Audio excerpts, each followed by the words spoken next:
Alors, Maria, c'est avec vous que je vais commencer. Je vais vous poser une première question donc, sur cette thématique qui nous occupe ce matin. L'exposition précoce à la pornographie influence profondément la construction psychologique et sexuelle des jeunes, qui deviendront plus tard des adultes. Notamment en façonnant des atteintes irréalistes, comme je le disais, et en banalisant la violence dans les rapports sexuels. Donc, je vais rappeler les chiffres que j'ai donnés. Donc, en France, près de 50% des garçons de 12 ans consomment de la pornographie tous les mois. Et l'âge moyen de la première exposition à la pornographie, c'est 10 ans.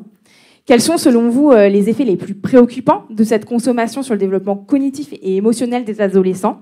Et quelles sont les répercussions sur les adultes qu'ils deviendront par la suite? Comment peut-on mieux prévenir ces effets? Merci beaucoup, Aliénor, de cette introduction. Je suis ravie d'être avec vous aujourd'hui et de donner quelques éléments, en effet, en lien avec la santé mentale des enfants d'aujourd'hui, des adultes de demain.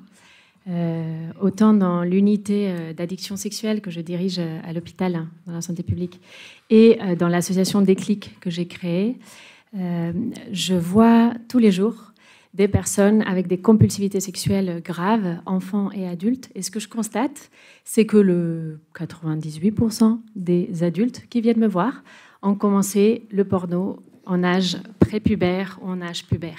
Ça veut dire que le contact avec la pornographie dans l'enfance est un des premiers facteurs de risque d'addiction plus tard et aussi un facteur de risque fondamental pour développer des violences sexuelles. On va donc voir un petit peu mieux pourquoi ce contact est dangereux. Alors, merci de ce chiffre qui me paraît fondamental de l'ARCOM. Un garçon à partir de 12 ans sur deux, enfin un garçon sur deux de 12 ans consulte au moins une fois par mois les sites pornographiques. Et j'ai une donnée, parce qu'en Espagne, nous explorons, enfin, les chercheurs espagnols en sociologie, en psychologie, sont un petit peu plus avancés qu'en France sur la question de la pornographie.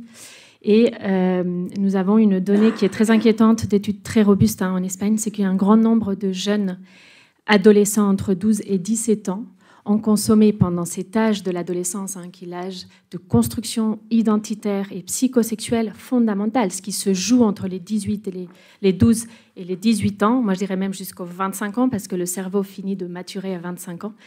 Et notre base, notre colonne vertébrale, psychique, émotionnelle, relationnelle, pour l'avenir. Donc, pendant cette période charnière de l'adolescence, beaucoup d'adolescents en Espagne, et je pense qu'on peut penser qu'en France, ça doit être équivalent parce que nous sommes des pays équivalents au niveau culturel, ont consommé plus de 7000 heures de pornographie. Ça veut dire que, imaginez qu'un adolescent qui est exposé 7000 heures à des cours d'anglais, on a un ado parfaitement bilingue. Si on expose 7000 heures à un ado à des cours d'histoire, alors on a un docteur en histoire. Donc, vous pouvez imaginer que si on expose un ado pendant 7000 heures à de la pornographie, nous avons un futur adulte avec des risques psychopathologiques et des risques relationnels extrêmement graves. Alors, comme vous l'avez compris, l'usage de pornographie est massif. On m'a demandé de parler surtout des ados, donc je vais parler des ados, mais malheureusement, il est clairement massif chez les adultes. Pour une petite parenthèse, vous savez, en France, il y a 5 millions d'usagers quotidiens d'alcool. Vous imaginez la quantité, vous connaissez la quantité de campagnes de prévention que nous avons et de sensibilisation pour l'alcool. Bon, un Français sur 4 en France consomme régulièrement de la pornographie. Je n'ai pas encore vu des campagnes de prévention sur le sujet. Mais revenons aux adolescents. L'exposition, elle se fait à partir de 9 ans, à peu près. La normalisation des technologies à 7-8 ans. Ça veut dire qu'un enfant sait déjà utiliser les smartphones et les tablettes et il va tomber facilement sur du contenu pornographique. Ce premier contact va être un contact traumatique. Ça, c'est obligatoire. Un cerveau qui n'est pas sexualisé parce qu'il n'est pas pubère ne peut pas intégrer le contenu qu'il est en train de voir. Déjà, pour un adulte à peu près bien configuré, la pornographie peut, sur certains aspects, être un peu dégoûtante ou trop. Imaginez-vous, pour un enfant qui n'est pas sexualisé et dont son identité sexuelle n'est pas encore complètement construite, qui n'a pas eu accès aux premières érections, qui n'a pas de pilosité, qui n'a pas vu le corps d'une femme développé. Voilà. Donc, ce premier traumatisme, ce choc, provoque ce qu'on appelle une sidération psychique. L'enfant, l'ado reste sidéré, reste choqué devant ces images qu'il ne peut pas intégrer. Et en même temps, il ressent beaucoup de plaisir. Parce que la pornographie est pensée pour exciter directement et rapidement notre système du plaisir. Donc, l'ado, l'enfant, va faire une expérience très confusionnante de dégoût, de peur, de plaisir et d'excitation. Et ce mélange, ce cocktail émotionnel complètement paradoxal, il va chercher à le comprendre, à l'intégrer, et donc il va revenir. Il va revenir sur ces contenus, et beaucoup d'entre eux vont passer à l'acte, vont tester, vont faire ça entre les copains ou avec leurs copines ou pas, ou avec une fille rencontrée sur Snapchat ou des choses comme ça. Donc on a vraiment l'impact traumatique avec la sidération psychique, et nous avons les altérations neurobiologiques du cerveau. Comme je vous ai dit, le cerveau, il se construit de notre enfance jusqu'aux 25 ans. Donc tout ce qu'on va donner au cerveau pendant cette période va modifier le cerveau et va favoriser la construction, en tout cas le développement du cerveau dans un sens ou dans un autre. Donc les études scientifiques actuelles sont claires sur ça. La consommation de pornographie, notamment dans l'adolescence, va modifier les circuits cérébraux du contrôle et de la volonté, du devant de notre cerveau, et va faciliter l'impulsivité, c'est-à-dire l'enfant va avoir de moins en moins de prise et de volonté sur notamment ses besoins sexuels ou ses besoins en lien avec le plaisir. Et puis, il y a les circuits liés au plaisir, donc à la récompense, qui vont aussi être vraiment très, très activés et sursollicités. Et donc, ces circuits-là peuvent aussi s'altérer et amener le jeune à entrer dans un usage compulsif et une recherche compulsive de plaisir via la sexualité. Pour revenir sur le sujet qui nous occupe, du lien entre consommation de pornographie et violence, depuis les années 80, de nombreuses études scientifiques se sont penchées sur ce lien entre pornographie et violence. Vous imaginez, dans les années 80, on était loin d'avoir la pornographie que nous avons aujourd'hui. Je vais vous synthétiser très rapidement les résultats des 55 études les plus robustes au niveau méthodologique. Dans les dernières sont en 2022-2023. Première chose, à plus de pornographie, plus de risques de développement de comportements d'agression et de coercition sexuelle. Ce lien, il est clair.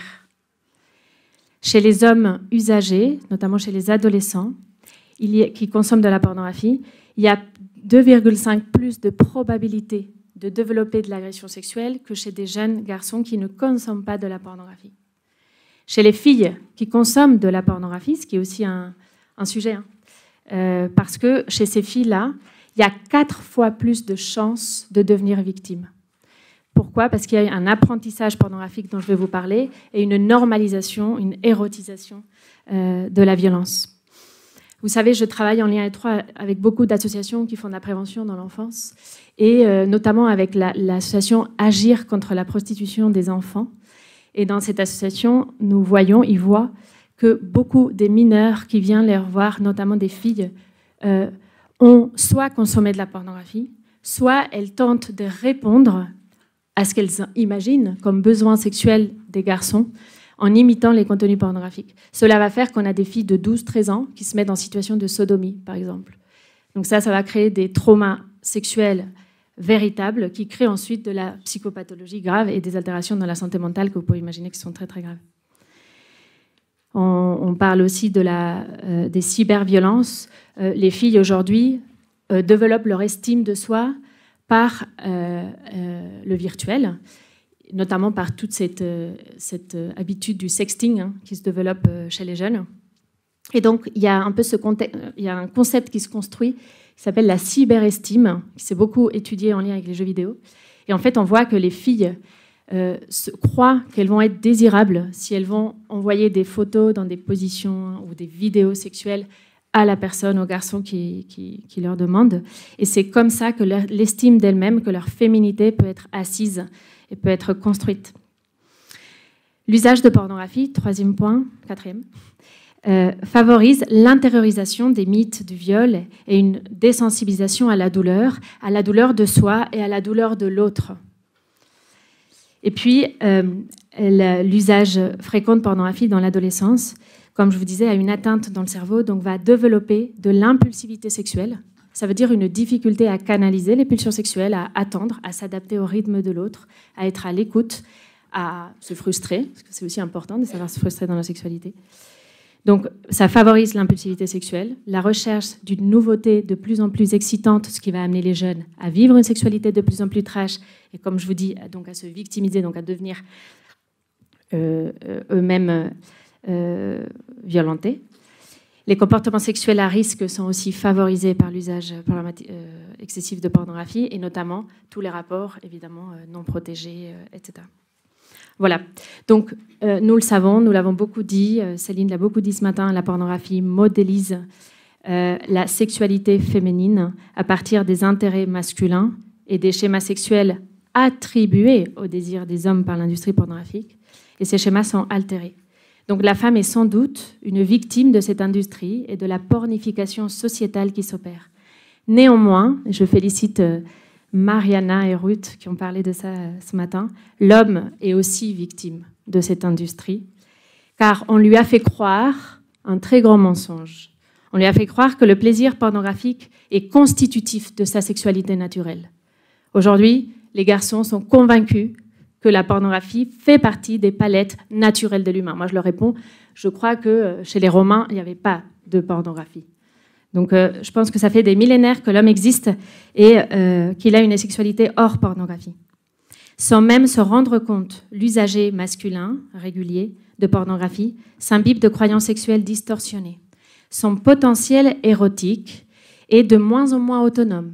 C'est-à-dire, on a tous notre capacité de désirer, on a tous notre capacité de construire la sexualité que nous voulons vivre, sauf que quand le cerveau a été depuis les 12, 13, 14 ans imbibé de pornographie, cette capacité d'imaginer de manière autonome et donc de vivre une sexualité en fonction de ce que nous sommes et de ce que nos liens nous font vivre, en fait, la personne construit une sexualité plaquée sur des images pornographiques. Il y a des psychologues qui parlent de persistance psychique des images. Les images pornographiques sont tellement puissantes, la violence pornographique est tellement bien filmée que ça vient laisser des traces dans les circuits des mémoires, des traces mnésiques. Donc en fait, ces images, elles restent de manière vivante et durable dans la mémoire des personnes. Et lorsqu'elles sont en situation sexuelle, elles n'arrivent plus à construire une sexualité autonome. Elles vont faire une sexualité plaquée de la pornographie. Donc, ces personnes vont construire une sexualité dissociée de soi et de l'autre, avec des conséquences sur le plan de la santé mentale, on en a parlé, l'addiction par exemple, sexologique, avec beaucoup de dysfonctions sexuelles. Hein. Les gens croient qu'à plus de porno, plus de plaisir, à plus de porno, plus de sexualité abîmée, et des conséquences relationnelles, notamment beaucoup de ruptures, instabilité affective, tendance à l'infidélité, etc. Voilà, donc évidemment, tout consommateur n'est pas agresseur, heureusement, mais les facteurs de risque pour devenir agresseur, qui sont l'impulsivité, la dysrégulation émotionnelle, l'attachement insécure, les difficultés d'inhibition, l'intolérance à la frustration, parfois des antécédents traumatiques. Beaucoup de ces éléments sont constitutifs de l'adolescence. C'est-à-dire l'adolescence est en soi un terrain de risque pour l'apprentissage et le développement de violences sexuelles. Et puis, qui nous dit que, enfin, plutôt, qui filtre si le consommateur est fragile ou pas fragile ? Qui filtre si le consommateur est enfant ou adulte, et qui filtre si le consommateur a des facteurs de risque pour devenir violent ou pas. Personne. Voilà. Donc, voilà. Gardez en tête que toutes ces études montrent aussi que l'intériorisation des mythes de viol, la vision de la femme objet et le détachement entre sexualité et affectivité sont des variables médiatrices entre l'usage et la violence. C'est-à-dire que si une personne utilise la pornographie et s'imbibe de tous ces mythes de viol et détache la sexualité de l'affectivité, peut avoir une tendance accrue de développer de la violence sexuelle. Voilà. Donc je conclus.